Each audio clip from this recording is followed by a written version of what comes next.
जय सिया राम। मैं आचार्य राजेश श्री राम जन्मभूमि अयोध्या से। प्रिय दर्शकों, प्रस्तुत हूं आप सबके समक्ष वर्ष 2026 का राशिफल लेकर के। 2025 जैसे तैसे बीत गया, मुश्किलों भरा था, चुनौतियों भरा था। 2026 कैसा रहने वाला है? धनु राशि के जातकों को 2026 किस प्रकार से बार बार सरप्राइज देगा या बार बार सरप्राइज करेगा? ये दोनों शब्द अलग अलग अर्थ दे रहे हैं। सरप्राइज देने का अर्थ है कि कुछ सुखद चीजें, कुछ सुखद घटनाएं, कुछ सुखद उपलब्धियां। सरप्राइज करने का मतलब ये होगा कि कुछ ऐसी विपरीत परिस्थिति आ जाए जिसके लिए आप तैयार नहीं थे। 2026 में या 2026 को लेकर के सोशल मीडिया पर बहुत डराया जा रहा है। कुछ हद तक बातें सही भी हैं, लेकिन इतना डरने जैसी कोई बात नहीं है। मैं तो नहीं देख पा रहा हूं। हां, शनि केतु का षडाष्टक योग, शनि का मीन राशि पर गोचर करना, देवगुरु बृहस्पति का अतिचारी होना, ये विपरीत परिस्थितियों का है, लेकिन ये वैश्विक स्तर पर जियोपॉलिटिक्स को प्रभावित करने वाली घटनाएं होंगी। व्यक्तिगत जीवन पर इसका प्रभाव उतना ज्यादा नहीं पड़ेगा जितना हाइप करके बताया जा रहा है। धनुराशि के जातकों को 2026 किस प्रकार से लाभ देगा या कहां से चुनौतियां पेश करेगा, इसको आइए जानने समझने के लिए दो तीन चीजें पहले मैं स्पष्ट कर दूं कि इस वीडियो को आप चंद्र राशि और लग्न दोनों के आधार पर देखिएगा। प्राय आप देखते हैं कि हम वीडियो के पहले बता देते हैं कि वीडियो आप चंद्र राशि के आधार पर देखिएगा, और वर्ष भर मैं लगभग उसी आधार पर बनाता हूं, 2-4 वीडियो को छोड़ करके। अब इसे लग्न के आधार पर इसलिए निवेदन कर रहा हूं कि इनमें जिन 4 ग्रहों को लिया जा रहा है वो ग्रह एक राशि पर एक वर्ष से अधिक रहते हैं। शास्त्र कहते हैं कि उन ग्रहों के गोचर का फलादेश लग्न से भी देखना चाहिए जो एक वर्ष से अधिक एक राशि पर रह करके जातक को प्रभावित करते हैं। तो यहां पर जैसे कि राहु केतु 1.5 वर्ष से अधिक कुछ रहते हैं एक ही राशि पर, लगभग 18 महीने। शनिदेव आप जानते हैं 2.5 वर्ष रहते हैं एक राशि पर। देवगुरु बृहस्पति भी प्रायः 1 वर्ष से अधिक रहते हैं, लेकिन इधर कुछ वर्ष 2025 से प्रारंभ हो चुका है, आने वाले कुछ वर्षों तक देवगुरु बृहस्पति अतिचारी अवस्था में रहेंगे। जहां वो वर्ष में केवल एक बार राशि परिवर्तन करते थे, इस समय वो 2-3 बार राशियां परिवर्तन कर रहे हैं, क्योंकि वो अतिचारी गति में है। और ये उनकी अतिचारी गति बहुत असामान्य गति है, बड़े परिवर्तनों को लेकर के आने वाली है, और तब अधिक जब शनि भी मीन राशि का हो। ये युग परिवर्तनकारी घटनाओं को घटाती है। लेकिन पहले मैं बता दिया हूं कि ये जियोपॉलिटिक्स को प्रभावित करने वाली हैं, वैश्विक स्तर पर ये चीजें प्रभावित करेंगे, और केतु के साथ षडाष्टक योग भी शनिदेव बना के बैठे हुए हैं। तो वैश्विक स्तर पर ये चेंजेस आएंगे, लेकिन व्यक्तिगत स्तर पर प्रभाव को जानने के लिए तो पहला निवेदन कि आप इसको राशि और लग्न दोनों के आधार पर देखिए। दूसरा निवेदन ये करना चाहूँगा कि इस वीडियो को पूरा देखिएगा। वीडियो लंबा अवश्य है, समय आपका अवश्य लेगा, लेकिन आपको विश्वास दिलाता हूँ कि आपका समय निरर्थक नहीं जाएगा। ये 2026 में ग्रहों के मैनिफेस्टेशन को लेकर के बहुत आपके लिए कारगर होने वाला है। इस बोर्ड का आप स्क्रीनशॉट ले लीजिए। इसमें ग्रहों की जो तिथियां दी गई हैं आपके लिए महत्वपूर्ण होने वाली हैं। इसको किसी डायरी पर नोट कर लीजिए। और प्रेडिक्शन में अभी जब मैं फलादेश बताऊंगा तो डेट वाइज बताऊंगा, उससे भी आपको काफ़ी क्लैरिटी रहेगी, नहीं तो ये भूल जाएगा। वीडियो देखेंगे और भूल जाएगा। ये 2-3 निवेदन थे। अब आइए प्रारंभ करते हैं कि धनुराशि के जातकों को 2026 कैसे प्रभावित करेगा। तो पहले लेते हैं देवगुरु बृहस्पति धनुराशि के जातकों के लिए योग कारक हो जाते हैं, क्योंकि आपके लग्न के स्वामी हैं, राशि के स्वामी हैं, और सुखेश हैं अर्थात चतुर्थ के स्वामी हैं। वर्तमान में गोचर कहाँ कर रहे हैं? केंद्र के स्वामी हैं, केंद्र के स्थान पर, सप्तम स्थान पर। 2 केंद्रों के स्वामी हैं, केंद्र स्थान पर गोचर कर रहे हैं। यो तो गुरु का केंद्र में होना बहुत अच्छा माना जाता है। शास्त्रों में कहा गया है किम कुर्वन्त ग्रहे सर्वा यदि केंद्रस्थ बृहस्पति यस्य मत मतंग यूथानाम यो कोहंत चकेसरी। तो सारे ग्रह मिलकर के भी क्या कर लेंगे यदि केंद्र में आपके गुरु है। देवगुरु बृहस्पति राशि के स्वामी होकर के, लग्न के स्वामी होकर के केंद्र में यहाँ पर गोचर कर रहे हैं, तो गृहस्थ जीवन से संबंधित जो जिम्मेदारियां हैं उसको आपको उठाना पड़ेगा, उन उत्तरदायित्वों का निर्वहन करना पड़ेगा। और सप्तम स्थान आपकी पब्लिक डीलिंग का है, तो पब्लिक से रिलेशनशिप में यहाँ पर थोड़ा सा कॉन्फ्लिक्ट हो सकता है। यदि समाज की जिम्मेदारियों का पब्लिक डीलिंग से संबंधित जो आवश्यक चीज़ें होती हैं उसको इग्नोर करेंगे तो थोड़ा सा वहाँ प्रॉब्लम होगी पब्लिक डीलिंग में। यही ठीक बात गृहस्थ जीवन में यही बात लागू होगी, और आपके व्यापार व्यवसाय से भी संबंधित चीज़ों पर भी यही चीज़ लागू होगी। यदि आप अतिरिक्त प्रयास करने के लिए उद्यत हैं, तैयार हैं, तो ये गुरु बृहस्पति आपके लिए बहुत फायदेमंद होंगे। अब देवगुरु बृहस्पति का जो स्वभाव है वो विस्तारवादी है, एक्सपेंड करते हैं। जिस भाव पर बैठते हैं उस भाव के सिग्निफिकेंस को, और जिस भाव पर दृष्टि डालते हैं उसका भी विस्तार करते हैं। अब सप्तम पर बैठे हैं तो गृहस्थ सुख, यहाँ तो गृहस्थ सुख का विस्तार करने वाले हैं। तो देवगुरु बृहस्पति यहाँ पर गृहस्थ सुख को बढ़ाएंगे, व्यापार व्यवसाय की वृद्धि करते हुए दिख रहे हैं। हो सकता है आपकी जो स्टेब्लिश्ड अर्निंग है उसके अलावा कोई दूसरी तरीके से भी अपने आय की वृद्धि का, इनकम की वृद्धि का प्रयास करें। कोई नया बिजनेस सेटअप कर सकते हैं, या नौकरी कर रहे हैं तो बिजनेस कर सकते हैं, बिजनेस कर रहे हैं तो नौकरी से संबंधित कुछ ऐसी बातें हो सकती हैं जिससे आपके लिए अतिरिक्त आय के प्रयास यहाँ पर बनते हुए दिख रहे हैं। क्योंकि यहाँ पर देवगुरु बृहस्पति यहाँ से बैठ करके सीधे आपके लाभ स्थान को देखेंगे। तो दृष्टियों पर मैं आ रहा हूँ, तो ये देवगुरु बृहस्पति 2 जून तक आपके लिए अच्छे हैं, बहुत बढ़िया परिणाम देंगे। अब इसके बाद देवगुरु बृहस्पति 2 जून से लेकर 31 अक्टूबर के मध्य में अपनी उच्च राशि कर्क राशि पर गोचर करेंगे और अष्टम स्थान पर गोचर करेंगे। बहुत सूक्ष्मता से समझिएगा देवगुरु बृहस्पति की इस गोचर को। अब अष्टम पर आए, अष्टम स्थान किस चीज का है? ये रुकावटों का है, बाधाओं का है, मुश्किलों का है, और आपके चैलेंजेस को बढ़ाने वाला होता है। और तीसरी बात, ये रहस्यमय स्थान है, गुप्त चीजें यहाँ से, ये अंधकारमय स्थान है।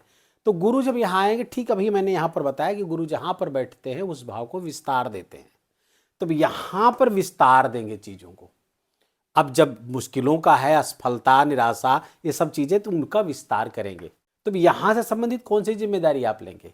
ये साधना का है, गूढ़ साधनाओं का स्थान है, ये परिवर्तन का स्थान है, अपने आप का संपूर्ण परिवर्तन कर देना, बदलाव का ये स्थान है। तो यहाँ पर ऐसे बदलाव अपने अंदर करें, अपने थॉट प्रोसेस में करें, क्योंकि राशि के स्वामी है तो आपके विवेक बुद्धि भी है। तो यहाँ पर उपासना, साधना, इन सब अनुष्ठानों के माध्यम से देवगुरु बृहस्पति आपके अच्छे परिणामदायक हो सकते हैं, यदि आप 2 जून से लेकर 31 अक्टूबर के मध्य में अपने आप को उपासना से, साधना से, अनुष्ठान से, गुह्य विद्याओं से, ज्योतिष से अपने आप को जोड़ते हैं, उसके ज्ञान को आत्मसात करते हैं, उपनिषद का ज्ञान प्राप्त करते हैं, या गीता आदि का अध्ययन करते हैं, तो देवगुरु बृहस्पति बहुत अच्छे परिणाम आपको देंगे। 31 अक्टूबर से लेकर के 27 जनवरी 2027 तक देवगुरु बृहस्पति आपके त्रिकोण स्थान पर गोचर करेंगे, अर्थात 9वें स्थान पर गोचर करेंगे। ये धर्म त्रिकोण है। देवगुरु बृहस्पति 9वें स्थान के कारक भी होते हैं। मूलतः वो तीनों त्रिकोणों के विशेष कारक होते हैं। तो देवगुरु बृहस्पति राशि के स्वामी, सुख के स्वामी होकर के जब त्रिकोण में गोचर करेंगे, अर्थात आपके धर्म त्रिकोण के स्वामी हो गए, मोक्ष त्रिकोण के स्वामी होकर के धर्म त्रिकोण पर गोचर करेंगे, तो बड़े सुखद परिणाम आपके लिए लेकर के आएंगे। यहाँ पर मित्र राशि पर, सूर्य की राशि पर विराजमान होंगे, केतु के साथ 31 अक्टूबर से 5 दिसंबर के साथ एक युति में भी रहेंगे। और केतु और गुरु की युति आध्यात्मिकता के लिए बहुत अच्छी है, स्पिरिचुअलिटी के लिए, धार्मिक गतिविधियों के लिए बहुत अच्छा। धर्म स्थान पर ही देवगुरु बृहस्पति बैठेंगे, तो धर्म से मतलब आपके भाग्य के थ्रू, धर्म के थ्रू, गुरु के थ्रू, पिता के थ्रू बहुत सारे लाभ अर्जित करने वाले हैं। और 9वां स्थान चूंकि पितृकारक होता है, वहां पर देवगुरु बृहस्पति बैठेंगे। अच्छा, सूर्य वहां की राशि है तो सूर्य भी पिता का ही कारक है, तो पिता का रोल लाइफ में बहुत जबरदस्त हो जाता है। या पिताजी नहीं है जीवन में, तो पिता सदृश व्यक्ति, गुरु सबसे बड़ा हमारा पिता, सबसे महत्वपूर्ण पिता जीवन का, वो मार्गदर्शक हमारे लिए बहुत महत्वपूर्ण भूमिका निभाने वाला है। कब से कब तक? 31 अक्टूबर से लेकर के 27 जनवरी 2027 तक। तो देवगुरु बृहस्पति यहाँ विशेष लाभ देंगे। जब अष्टम स्थान पर आएंगे तो यहाँ से इनकी जो पहली दृष्टि, 5वीं दृष्टि पड़ेगी कहाँ पे? आपके द्वादश स्थान पर। तो फॉरेन से जुड़ करके फॉरेन से कनेक्शन आपके लिए लाभकारी होगा, क्योंकि देवगुरु बृहस्पति के लिए ये मित्र की दृष्टि होगी, क्योंकि वहां पर वृश्चिक राशि बैठी हुई है और वृश्चिक राशि के स्वामी मंगल देवगुरु बृहस्पति के साथ मित्रता है, नैसर्गिक मित्रता है, नेचुरल फ्रेंड्स हैं। तो देवगुरु बृहस्पति की ये दृष्टि फॉरेन से जुड़ करके आपको लाभ देगी। मैंने अभी बताया कि उपासना, साधना, अनुष्ठान और दूसरा दान, डोनेशंस के लिए देवगुरु बृहस्पति आपको प्रेरित करेंगे, वो उस डोनेशन से आपको विशेष लाभ होगा। देवगुरु बृहस्पति की जो सातवीं दृष्टि आपके धन भाव पर पड़ेगी। अचानक से धन लाभ के अवसर आपके आते हुए दिख रहे हैं। जब 31 अक्टूबर 2 जून से लेकर 31 अक्टूबर तक यहाँ रहेंगे तो अचानक से धन वृद्धि के अवसर भी आपके पास आएंगे। कुटुंब की वृद्धि का विस्तार भी होता हुआ दिख रहा है। कुटुंब में नए सदस्य का आगमन, मांगलिक कार्य का आयोजन देवगुरु बृहस्पति की ये सातवीं दृष्टि करती रहेगी। देवगुरु बृहस्पति की जो 9वीं दृष्टि है अपनी ही राशि पर आएगी जब ये उच्च के रहेंगे, मीन राशि को देखेंगे। और जब तक उच्च के रहेंगे 2 जून से लेकर 31 अक्टूबर तक शनि के साथ नवम पंचम योग बनाएंगे। ये लाभकारी योग होता है। नवम पंचम योग एक तरह का राजयोग की तरह काम करता है। ये लाभकारी होता हुआ दिख रहा है। धन से लेकर के प्रॉपर्टी से संबंधित चीज़ों को लेकर के ये योग देवगुरु बृहस्पति बहुत अच्छा नवम पंचम योग का परिणाम भी देंगे। लेकिन मैंने प्रारंभ में बताया यहाँ से संबंधित चीज़ों की जिम्मेदारियों का अर्थात उपासना, साधना, अनुष्ठान से स्वयं को जोड़ना पड़ेगा। चाहे छोटी ही मात्रा में जोड़िए, लेकिन जरूर करिए। भले ही आपको गीता ही आप नियमबद्ध होकर के पढ़ते हैं, श्रीमद् भगवद गीता का पाठ करते हैं या रामायण का पाठ करते हैं नियमबद्ध तरीके से, वो भी एक तरह का अनुष्ठान है। मास पारायण करते हैं रामचरितमानस का, ये सब भी एक अनुष्ठान है। इससे भी जुड़ जाते हैं देवगुरु बृहस्पति आपको अच्छे परिणाम देने के लिए बाध्य हो जाएंगे। अब देवगुरु बृहस्पति जब यहां पर गोचर करेंगे आपके नवम भाव पर, तो 5वीं दृष्टि से आपके राशि को देखेंगे। फिर व्यक्तित्व का विकास, यहां से जब यहां पर थे तो व्यक्तित्व विकास कर रहे थे, यहां पर भी व्यक्तित्व का नवम से भी व्यक्तित्व का विकास कर रहे हैं, क्योंकि नवम त्रिकोण धर्म त्रिकोण से बैठ करके धर्म त्रिकोण पर ही दृष्टिपात करेंगे। व्यक्तित्व अच्छा बनेगा। हेल्थ में आने वाली प्रॉब्लम्स का समाधान करेंगे। पिछले दिनों जो हेल्थ में प्रॉब्लम्स थी उसका समाधान देवगुरु बृहस्पति यहाँ पर करेंगे। समझदारी विकसित होगी, आपकी निर्णय क्षमता विकसित होगी देवगुरु बृहस्पति की इस दृष्टि से। 7वीं दृष्टि से तृतीय भाव को देखेंगे। पुनः भाई बहनों के जीवन में एक आशा का संचार करेंगे, वहां पर उनके साथ संबंध को बेहतर करेगी, आपके प्रयासों को और दृढ़ बनाएगी, प्रयासों से आपको सफलता प्राप्त करेगी। देवगुरु बृहस्पति यहाँ एक महत्वपूर्ण दृष्टिपात करने वाले हैं। 9वीं दृष्टि से पंचम को देखेंगे। पंचम के देवगुरु बृहस्पति कारक भी होते हैं। शिक्षा, संतान से विशेष समाचार प्राप्त होंगे। संतान प्राप्ति के योग बनेंगे धनुराशि के जातकों को।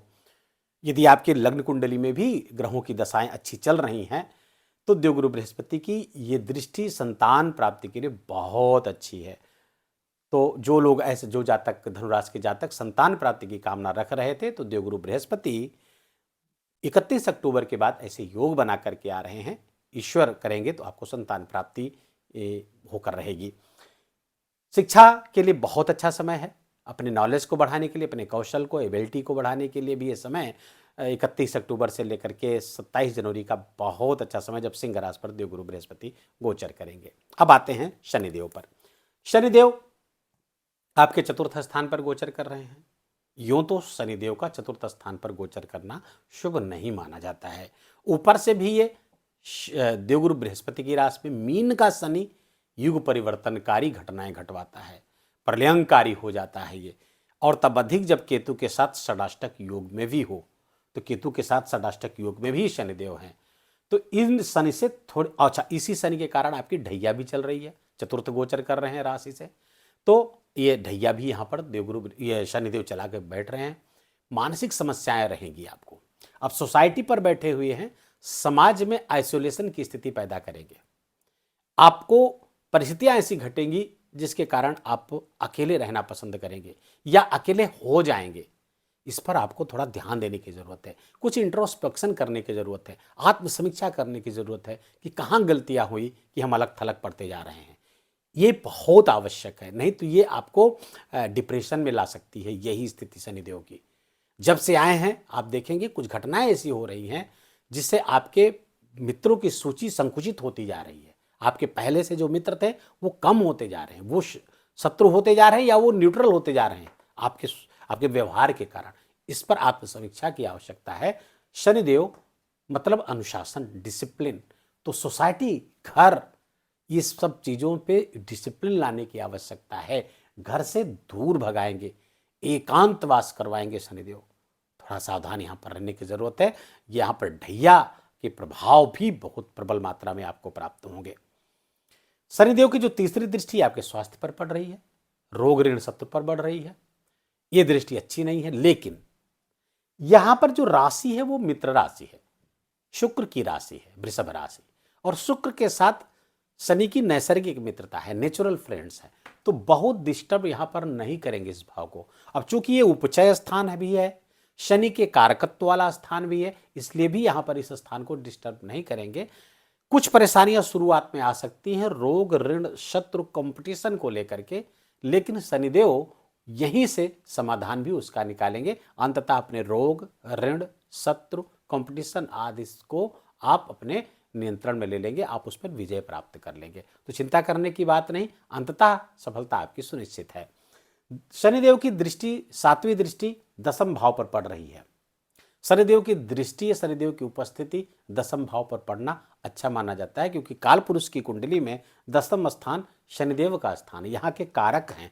और जब यहाँ पर कन्या राशि बैठी हो तो उनकी मित्र राशि होगी। बुध और शनि में भी नैसर्गिक मित्रता है, तो शनि की दृष्टि कैरियर में श्रेष्ठता लाएगी, काम में श्रेष्ठता लेकर के आएगी, लेकिन वहां पर डिसिप्लिन लेकर के आपको आना होगा। डिले हो सकता है लेकिन डिनाई नहीं होगा, निश्चित रूप से मान करके ये मेहनत कुछ अधिक करवाएंगे आपको। शनिदेव के अपने पैरामीटर्स हैं कुछ देने के, तो मेहनत जरूर करवाएंगे कैरियर में, काम में, प्रोफेशन में, लेकिन परिणाम अच्छे देंगे, क्योंकि यहाँ पर मित्र दृष्टि पड़ रही है। तो कैरियर की श्रेष्ठता भी यहाँ पर प्राप्त हो रही है, प्रमोशन आदि के चांसेज यहाँ पर बनाएंगे जब तक कि वो मीन राशि पर हैं।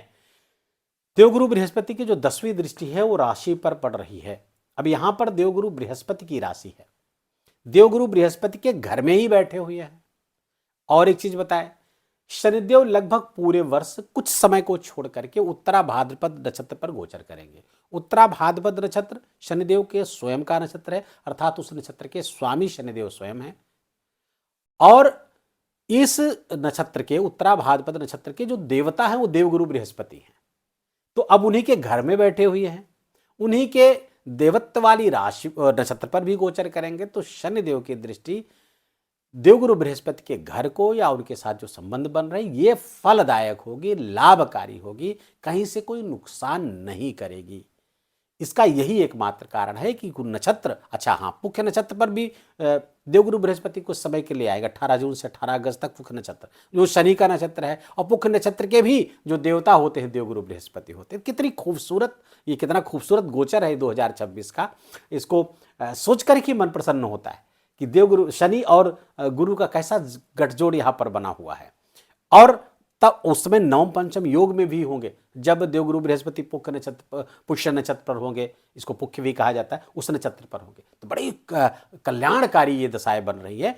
व्यक्तिगत तौर पर, वैश्विक स्तर पर तो हलचलें बहुत ज्यादा बढ़ने वाली हैं इसी कालखंड के दौरान, लेकिन व्यक्तिगत स्तर पर धनु राशि के जातकों को अच्छे परिणाम देंगे शनिदेव। राहु की बात करें तो राहु देव आपके उपचय स्थान पर तृतीय स्थान पर गोचर कर रहे हैं, एकादश राशि अर्थात 11वीं राशि पर, कुंभ राशि पर, जिसके वो कोलार्ड होते हैं राहु देव। तो कोलार्ड अपनी ही राशि पर रहेंगे। पराक्रम पुरुषार्थ बहुत बढ़ चढ़ करके करने वाले हैं, और इनकम से संबंधित मामलों में आपका पराक्रम बहुत बढ़ चढ़ के रहने वाला है। लेकिन ध्यान रहे, ये राहु प्रायः जो आप प्रयास करते हैं वो आउट ऑफ द बॉक्स जाके करवा देते हैं, और आउट ऑफ द बॉक्स जाकर के जब करेंगे तो वहां पर रिस्क रहेगा, और ये रिस्क का भी क्षेत्र है। जो हम रिस्क लेते हैं, रिस्क की बात करते हैं, वो यहाँ पर राहु, और राहु रिस्क लेने के लिए आपको बार बार आपको पिन करेगा, रिस्क लेने के लिए आपको प्रेरित करेगा कि रिस्क लीजिए। लेकिन अब आपको थोड़ा सा समझदारी यहाँ पर दिखानी होगी कि रिस्क लेने के पहले उसके जो प्रोज एंड कॉन्स हैं उसको देखिए, उसकी अच्छाई बुराई दोनों के बारे में सोच समझ करके ही कोई निर्णय आप लीजिएगा। वैसे राहु का तृतीय स्थान पर गोचर करना या उपस्थिति राजयोग कारक होती है। कहा गया तृतीय षष्ठे एकादशे राहु राजयोग उपचक्षते, तो राजयोग देने वाला राहु है आपके लिए, ये फायदेमंद काम कर रहा है आपके लिए। 5 दिसंबर तक यहाँ रहेंगे, 5 दिसंबर के बाद ये गोचर करके मकर राशि पर चले जाएंगे। तो पूरे वर्ष लगभग रहने वाले हैं, दिसंबर में स्थान परिवर्तन करने वाले हैं।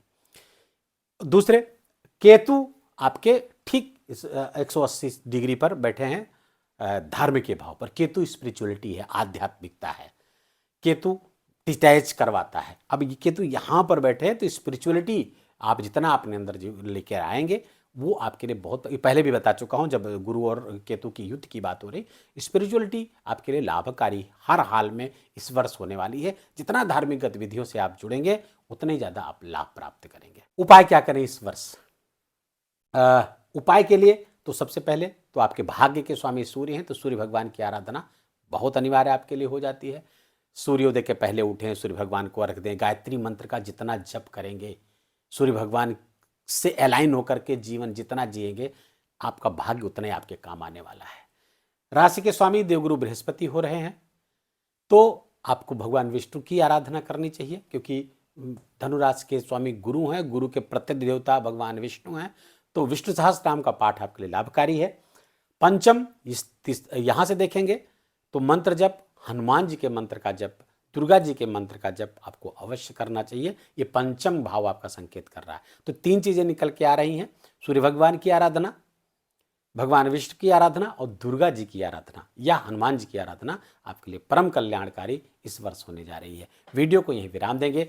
वीडियो आपके समझ में आया हो, जो हमने समझाया हो वो बातें आपके मन में बैठी हो, कोई दिक्कत हुई हो, कहीं नहीं समझ में आ रहा तो आप कमेंट में मैसेज छोड़िएगा, हम देर से देर उसका उत्तर देंगे। जो बातें नहीं समझ में आएगी हम आपको मैसेज के माध्यम से समझाने का प्रयास करेंगे। वीडियो अच्छा लगा हो, आपके काम का लगा हो, मेरा बोलना आपका सुनना दोनों सार्थक हो, और कृपा करके इस वीडियो को लाइक करिएगा, अपनों के साथ शेयर करके उनको भी इसका लाभ दीजिए। कमेंट में जाकर जय सिया राम लिखना बिल्कुल भी मत भूलिएगा। मेरा विशेष निवेदन, विशेष आग्रह आपसे हाथ जोड़ करके। चैनल पर नए हैं तो इसको सब्सक्राइब कर लीजिए, बेल आइकन की घंटी दबा लीजिए और प्लीज़ अपना बहुत बहुत ख्याल रखिए। जय जय सिया राम।